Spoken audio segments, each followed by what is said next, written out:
SpaceX just crossed a $350 billion valuation. And if you've been watching the private markets lately, you've seen the hype running at full speed. The Reddit threads, the breathless headlines, retail investors practically begging for a piece. And look, I get it. Rockets are cool. Starlink is real. Elon is Elon. But here's what nobody is telling you before you hand over your money. SpaceX is not a publicly traded company, and the way most retail investors are actually getting access to it is through a financial structure so misunderstood, so poorly explained, and so aggressively marketed that if you truly understood what you were buying, you might not buy it at all. And that's the real story. Not the rockets, not the Mars mission, not the next Starlink launch. The real story is the vehicle sitting between you and SpaceX. Because the way the average person buys SpaceX exposure isn't by buying SpaceX. It's by buying something else entirely. And that something else has a structure, a history, and a set of risks that most people have never been told about. And there's a reason for that. Because the people selling you access have every incentive to keep the conversation focused on the rockets. But to understand why any of this exists, you first have to understand why SpaceX is still private in the first place. SpaceX was founded in 2002. It's been operating for over 2 decades. By almost every financial metric, it is one of the most successful private companies in the history of venture capital. Starlink is generating billions in annual revenue. The Falcon 9 is the most frequently launched orbital rocket in history. And yet, it's still not public. So why? Because Elon Musk doesn't need your money. And more importantly, he doesn't want your oversight. Going public means quarterly earnings calls. It means activist shareholders, proxy fights, short sellers, and SEC filings that expose every corner of the business. And for a company trying to do things that have never been done before, that scrutiny is a liability. The last thing you want when you're building a rocket that could fail catastrophically is a shareholder base demanding a better Q3. So SpaceX stays private. And that creates a problem, because the demand from retail investors is massive.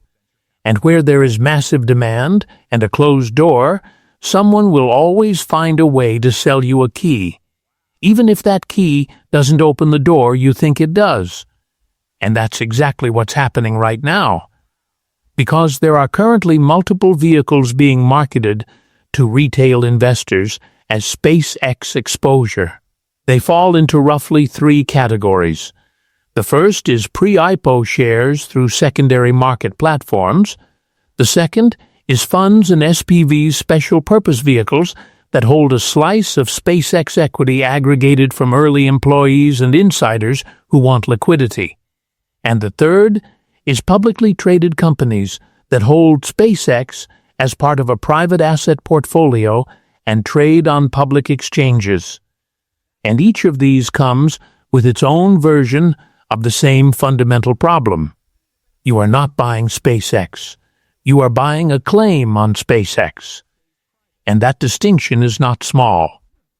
Let me explain what I mean. When you buy a share of Apple, you own a fractional piece of Apple Incorporated. Your ownership is recorded, regulated, and protected. You can sell it whenever the market is open. The price reflects a continuous public market of buyers and sellers making real trades in real time. When you buy into an SPV that holds SpaceX shares, you own a piece of the SPV. The SPV owns the shares of SpaceX. But you don't. And the layers between you and the actual asset matter enormously. Because each layer adds fees, each layer adds legal complexity. Each layer adds a party whose interests are not perfectly aligned with yours. And here's what makes this even more uncomfortable. Those SpaceX shares inside the SPV don't trade. There's no public market. Their value is determined by models, by appraisals, by the last funding round valuation. And if you've watched anything on this channel, that language should sound familiar, because that's exactly the accounting environment where private credit loans hide their losses. No public price, no daily mark. A number derived from internal models and negotiated terms. Same playbook, different industry. Which means the $350 billion valuation you see in headlines is not a traded market price. It's a number derived from the most recent funding round. And funding round valuations are negotiated, not discovered. They reflect what one set of investors agreed to pay under one set of conditions. They do not reflect what the open market would pay if every buyer and seller showed up at once. And that gap between the negotiated round valuation and what the true liquid market would actually price this at is where retail investors have historically gotten hurt in private market investing. But let's go even deeper. Because even if you're comfortable with illiquidity and model-based pricing, there's still a layer most people have never thought through. SpaceX is not one business. What most people picture when they hear SpaceX is the rocket company. Falcon 9, Starship, NASA contracts, the launch manifest. And that business is genuinely impressive. The Department of Defense relies on it, NASA relies on it, commercial satellite operators around the world rely on it. That's real, durable revenue. But the part of SpaceX driving the current valuation isn't the rockets. It's Starlink. Starlink is SpaceX's satellite internet division. It has over 4 million subscribers globally.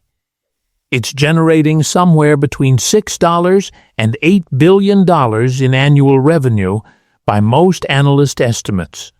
It's growing fast. In conflict zones, in underserved rural markets, on commercial flights and cargo ships, Starlink has built a distribution footprint that took traditional telecom players decades to assemble. And that's why investors are excited. Because if Starlink scales the way the bulls project, it could be worth more than the entire rocket business by a significant margin. But here's the part of the Starlink story that never gets told. Starlink operates in a regulatory environment that is fragile, politically exposed, and deeply dependent on government relationships that can change overnight. In multiple countries, Starlink has already faced license denials, access restrictions, and outright bans. In others, it has been used as a geopolitical instrument, switched on or off at the discretion of its founder. And that founder's public behavior has already begun to cost the company commercial contracts in certain markets. And that is not a small risk. That is an existential variable.